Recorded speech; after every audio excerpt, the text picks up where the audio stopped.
Hey everybody, welcome to Make It Matter. This is an Everhouse podcast about creative thinking, smart strategy, and how to stand out in a noisy world. In each episode, we're going to sit down with some of the most insightful voices across industries. We're going to look at the ideas, the tools, the techniques that they use to create meaningful impact, and how you can apply them in the work that you do. I'm your host, John Severance, and to kick things off, I can't think of a better guest than Harris III. Harris is a master illusionist turned storyteller, entrepreneur, and creative strategist. He advises Fortune 500 companies on how to bring storytelling into the heart of their brand communications to connect with their audiences. Harris's work sits at the intersection of narrative and neuroscience. And in this episode, we're going to explore why storytelling isn't just a marketing function, it's a leadership imperative.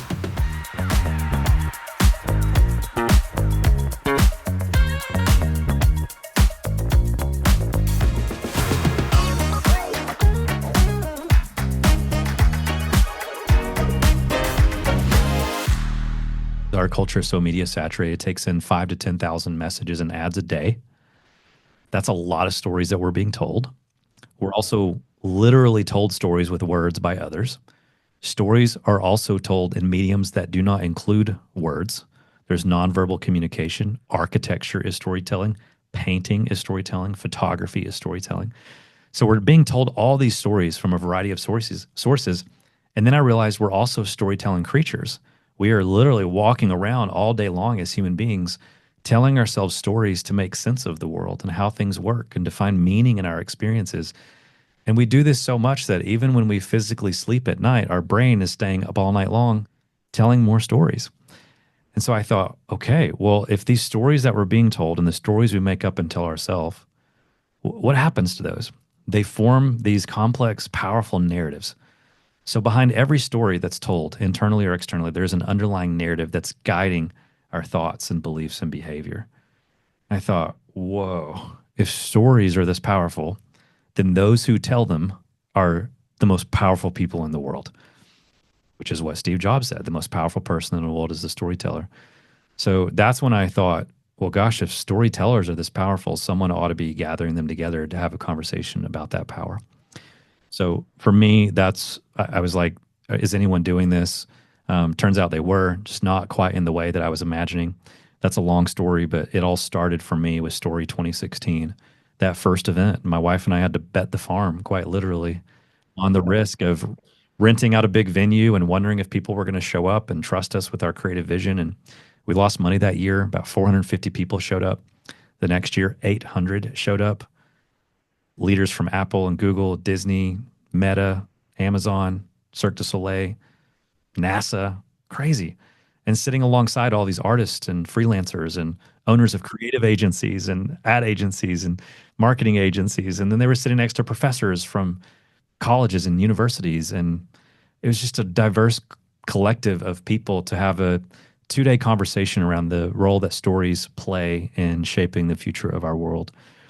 And over the course of those following years, started getting asked to write books on this topic, started getting asked to speak on this topic, consult on this topic. And so I took that freelance body of work, turned it into a company called Astoria.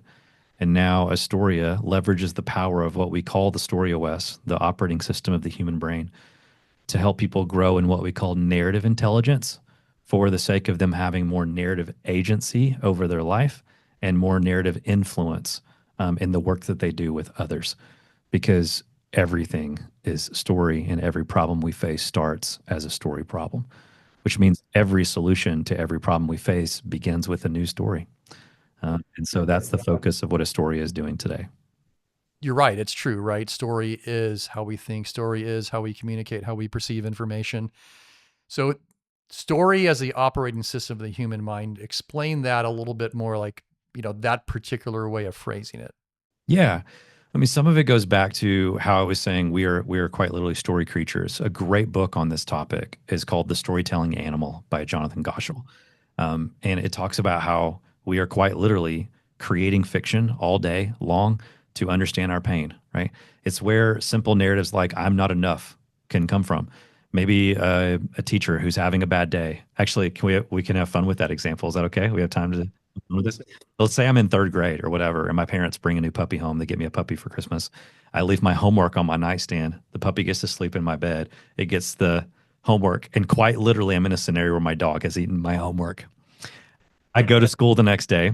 What I don't realize is another story that's been unfolding. Maybe there's a teacher, good person, but her and her boyfriend just broke things off the night before.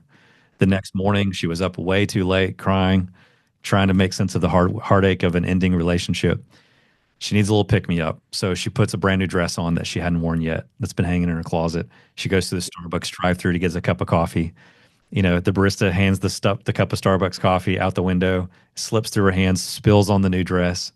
Now she's tired. She's underpaid. She's underappreciated. She's a teacher and she shows up. And now me in third grade says, "Oh, I'm sorry, I can't turn in my homework. My dog ate my homework." Like, it's just a series of unfortunate events. And these kind of events play out every day for humans all around our planet. But what happens in that moment is the human brain has to make sense of that experience.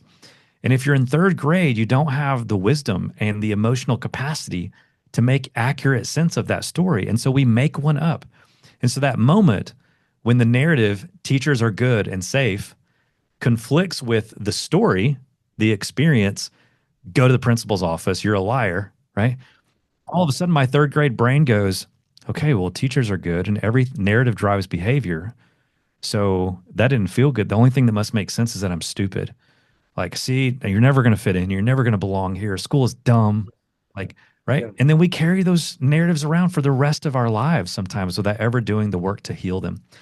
So when I say that story is the operating system of the human mind, I literally mean that you're a story creature, that my phone runs off of an operating system called iOS. And if you want to put an app on that phone, it has to be written in the right programming language for it to operate within that operating system. My parents have a Windows computer, it runs off of Windows. Your brain and my brain, everyone listening to this, their brain runs off of story. And so these stories that we are telling ourselves and living in and being told by others, they're all forming these narratives. And those underlying narratives get formed from these stories. And then they also, in turn, produce more storytelling. So yeah, storytelling has become a buzzword. But what everyone is talking about when that has led to story becoming a buzzword is it's almost like a hack. It's a life hack or a marketing hack or a communication hack. Like, hey, I got to give a speech next Thursday. I've heard storytelling is where it's at. I probably should incorporate some storytelling into my speech. And yeah, maybe you should, but that's the equivalent of saying, hey, I've also heard it's good to make an audience laugh. And so maybe I should find a couple moments for humor to tell some jokes, right? Yeah. Just because I can memorize and tell a good joke doesn't mean I could sit down and write a comedy screenplay in LA, right? Because to do that, I have to have this sense of humor. I have to understand the theory of comedy. I could teach you how to perform that same magic trick that I learned to perform when I was 9 years old. That would equip you to go perform the trick for your kids or for your colleagues or your clients. But that doesn't mean that you could have created that magic trick. And so when we reference storytelling becoming a buzzword, we're specifically referencing the skill of telling a story. But if story is the operating system of the brain, there's a whole world, we call that narrative intelligence. And that narrative intelligence is the underlying thing that helps you not just tell the joke, but have the sense of humor, of not just perform the magic trick, but to understand the art of magic, to be able to understand these narratives and the agency to change them. So much like emotional intelligence, the higher my emotional intelligence, the more tuned in I am to the feelings in me and in those around them.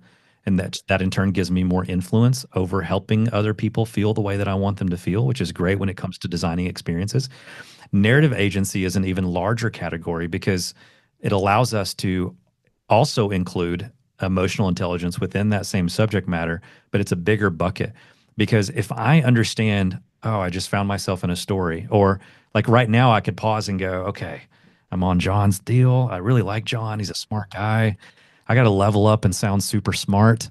Like I might mask up and like hide my failures and only talk about my successes because I want this podcast interview to be my highlight reel so people walk away super impressed by me.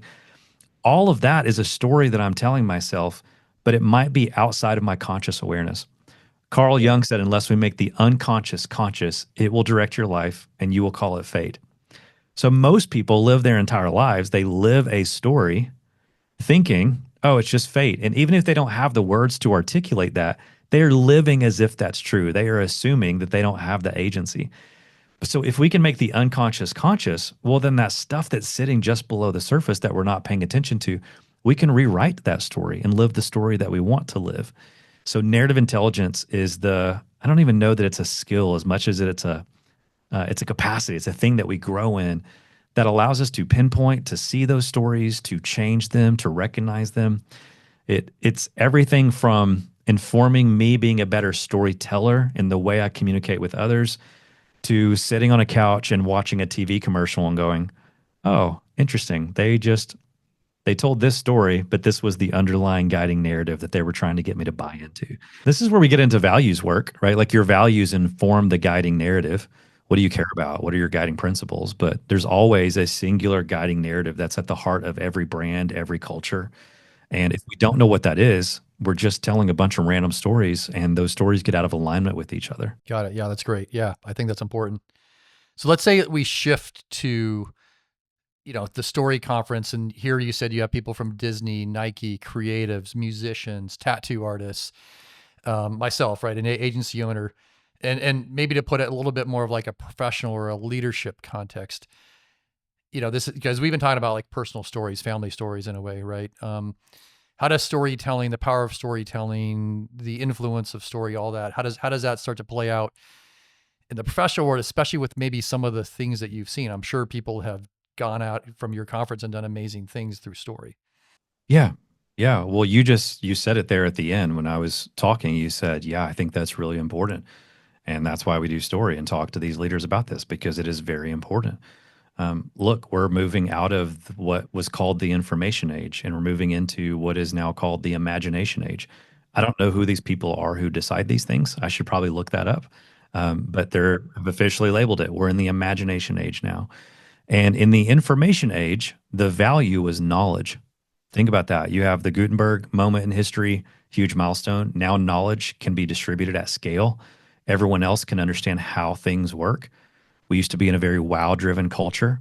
Wonder was a part of the human experience. And when in that season of life, you couldn't go to a magic show and then go home and Google the secret. You certainly couldn't pull a phone out of your pocket in the middle of the magic show and go to YouTube and say, "How does the magician make the lady levitate?" Right. And so think about that. Mystery was a part of the human experience. We weren't stressed out by uncertainty and ambiguity. And even if we were, we didn't have like a magic button that we could press to make all that uncertainty go away. But in the dawn of the information age, all of a sudden mysteries started getting solved. We got psychologically reconditioned to live as if we have the answers to seemingly anything. And so with that comes a lot of shifts. One, we have a hard time believing in anything unseen. We can't believe in anything unless it can be explained to us in a 30-second YouTube video. But also that psychological reconditioning makes us feel really uncomfortable with mystery and uncertainty and ambiguity. And yet what hasn't changed is that is still a part of the human experience. We live under the illusion of certainty, and so we think it doesn't have to be that way. And so when the pace of change accelerates, which it has been, now we feel increasingly uncomfortable because it feels like there's more mystery, more ambiguity. And I think that's the time that we've been in over these last few years. So in the imagination age, knowledge is not where it's at, right? We're no longer in a knowledge-based economy. We're moving into an emerging wisdom economy, is how we refer to it in our work, because AI has more knowledge than me. Sorry, John, AI has more knowledge than you. AI can think faster than we can. It can pull from a deeper well of knowledge and deliver it faster. And unfortunately, I think it can do it cheaper. I don't think you're charging like $20 a month, right, to get everything that AI can deliver. And so does that mean that we're just sort of screwed and done for as human beings? No. Why? Because stories are the currency of human connection. That's a Robert McKee quote from famous screenwriter. He wrote a book called Story, literally like the Bible on story. Stories are the currency of human connection. Okay, think about that for a second. In an increasingly digital world where artificial intelligence will be more and more invasive in our lives and work, what's the thing that makes us uniquely human? Stories are the currency of human connection. So if you want to future-proof your work, you can't be in a knowledge-based business. You must build a business and a body of work that's rooted in wisdom. What is the difference between knowledge and wisdom? Wisdom is not just about knowing the answers to the test or having the right answers to questions. Wisdom knows what questions to ask. If someone comes to me and says, "Hey, Harris, I don't need you to help me with this business plan," or, "I don't need you to come deliver this next keynote. We kind of summarized what your knowledge is, and we're just going to deliver it and make a video and play that instead." I'm like, but you weren't able to pause, examine what was really going on, tap into the wisdom and the expertise that it's anchored in to be able to pinpoint what knowledge to share. You can ask ChatGPT questions, but I knew the better questions to ask on this particular topic because that's my area of wisdom. So speakers who just get up on stage and share knowledge in the same way that teachers in a classroom share knowledge for the sake of students just being able to answer the right test questions, like those days are done. Those speakers are done. And agencies, unlike yours, who have just been selling people knowledge, they're done too. The agencies that are going to thrive are the agencies like yours that are coming around clients, helping them understand that while storytelling is a great hack to increase conversion, story's greatest power is not in its ability to convert, it's in its ability to connect.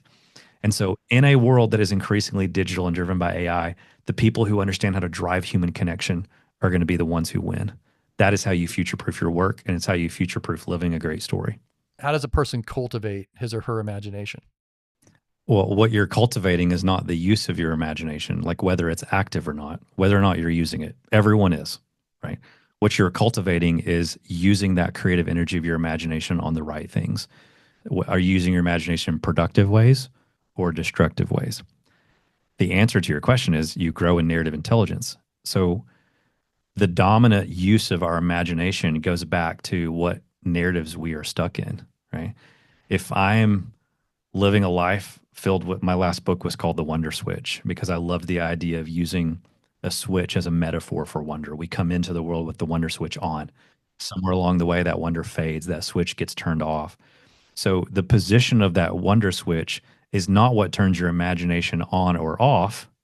It toggles whether you use it productively or destructively. So if I'm walking around with a broken narrative that's driving some untrue stories like I'm stupid, I'm not enough, today's going to suck, everything's going to go wrong, that's a lens through which I view everything in my day because it's not that what I see is accurate. It's my beliefs are informing what I see. There's like a form of confirmation bias that clicks in because narrative is what drives our beliefs and behavior. So if narrative drives behavior, then I go around and every single experience filters through that underlying guiding narrative and I end up telling myself untrue stories. And so then I engage with my imagination to stay safe all day. Like this is so powerful and real. It sounds woo-woo to people when I talk about it. Have you heard the term medical theater or the theater of medicine? Like a great example of what I'm talking about that gets it out of that woo-woo stage. In one study, one example, real quick, doctors came into patients' rooms in hospitals to administer antibiotics in their IV. And they did this repeatedly with patients, and they only changed one thing in the study. Sometimes they came in and administered the antibiotics wearing their white doctor's lab coat. Other times they came in and they took the lab coat off and they came in plain clothes. And the presence of the lab coat changed the human body's response to the antibiotics. Okay, let that sink in for a second. There was no exchange of words. There was no, hey, here's the antibiotics I'm putting in and how they work. There was no explanation of how they work. It was just the presence of a lab coat. And even though there were no words exchanged, the lab coat changed the story. And the story that the human brain tells itself changes even how it responds to antibiotics in a hospital bed. So the stories matter. That's why we have the placebo effect. And now we're even studying the nocebo effect, right? So these stories are powerful. And so the story that your imagination is creating has a huge impact on the life that you're living. And the question is not if you're telling one, but just what kind. So it's a great motivation for growing in narrative intelligence so you can identify what those underlying narratives are so that you can change your story and use your imagination for beautiful, productive things. If you tell stories that establish that narrative, that becomes a lens. And so now every time I see a person, I might feel things in my body. That's the proof that we're story creatures. So what we get to do through our work is establish these beautiful redemptive narratives in the world to fix the things that are broken. One of my favorite quotes is actually from the film Saving Mr. Banks. The story of Mary Poppins and Disney getting that script. Yeah. That character eventually asks Tom Hanks, who's playing Disney, a question, and he responds by saying, like, look, that's what we storytellers do. We restore order with imagination and instill hope again and again and again. Think about that. We restore order with imagination and instill hope again and again. So the role that we get to play as storytellers, which again, for those of us who embrace this reality, that's all of us. You are not a agency owner who tells stories. You're a storyteller who owns an agency. I was not a magician who told stories on stage. I was a storyteller who happened to know how to do magic tricks, right? We are storytellers first and our job title second. We're probably some other things first, like humans or dads or husbands or fathers, right? Yeah. But restore order, what does that mean? It means I'm looking at things that are broken in culture and I'm trying to restore order amongst the chaos. How do I do that? With imagination. Right? I create a new story and I tell that, and that instills hope. Even better yet, I extend my hand and invite other people to come be a character in this story so I can create a new and better world. And that's where we get out of the act of storytelling to story making, which requires more than just standing on a stage and saying some words or making a video. Right. And that's why the world needs what you guys are doing at your agency, because you understand this at a level that the average person who's hearing about story as a buzzword just doesn't get. Makes you invaluable in the imagination age. Okay, final question. You said imagination is a new requirement for a leader, right? So if I'm interpreting that, I'm thinking of the leader of a company. So there's different kinds of leaders, or organization, family. Almost you could say is in some ways a chief storyteller, right? So the story that the leader is telling us is definitely worth listening to, because you're cueing off that, right? But the leader is often of a company or even of a family, right? I don't think it's particularly a business issue, is looking into an unknown future, right? And is trying to say, okay, well, I don't know what story I'm going to tell because I don't know what that, I can't read ahead, right? So how does a leader use imagination to become a more effective storyteller for a company, especially in the sense of storytelling as guidance, as something that I'm going to follow? I'm going to follow this narrative. I'm going to follow this company, the story. And you've got to work through, we call it the narrative blueprint, but to identify what your core guiding narrative is. Right. This is where a lot of people are doing: mission, vision, values, core driving principle. We all have different names for it. At the end of the day, all those things point to a guiding narrative. Second, you've got to build your entire culture around that guiding narrative, and all the stories have to be in alignment. We could tell so many examples of, a leader standing on a stage or sending out a memo or a video. And when that thing is delivered, when the story is being told, everyone listening to it on the rest of the team is like, yeah, right. Believe in that when I see it. I'll believe it when I see it. That's cynicism. Seeing is not believing, just like magic tricks prove that. Believing is seeing, which means there's some beliefs that exist that are contradicting, and they're making it difficult to believe this story that you're telling. And that's because there's not an environment or a culture that is immersing people in that guiding narrative. And so all the storytelling and all the different mediums has to be aligned. Your leadership, the way you're showing up and leading, tells a story. Your communication is telling a story. The design of your spaces and environments tells a story. Your visual identity tells a story in the marketplace. Like all these things that you help clients create, it all tells a story, which is why I love about what you're doing with Story World, because the world that you are building for people is as much a part of the story as the words that come out of their mouth and their communication. Because this is part of why we do things at Story Conference the way that we do them. It's not just a bunch of speakers on stage saying stuff. That's knowledge. Wisdom is, hey, we've got to establish this new narrative that's going to change these people's lives and how they work. But to do that, there's an underlying narrative. There's probably some stories they feel stuck in that aren't serving them very well.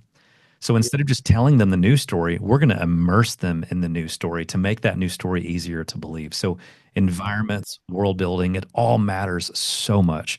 So I would add that to the list as well. And then I would say, ultimately, if you're a leader of any kind, you've got to be investing actively in your narrative intelligence. You must increase your narrative agency, because all change and all transformation happens at the level of narrative. If you pointed any change in someone's life, there was a narrative shift that happened underneath that. And so if you want to have impact or influence, it's always going to be either narrative impact or narrative influence. And if you reverse engineer that process, it all starts with narrative intelligence. You got to figure out what it is and how to apply it.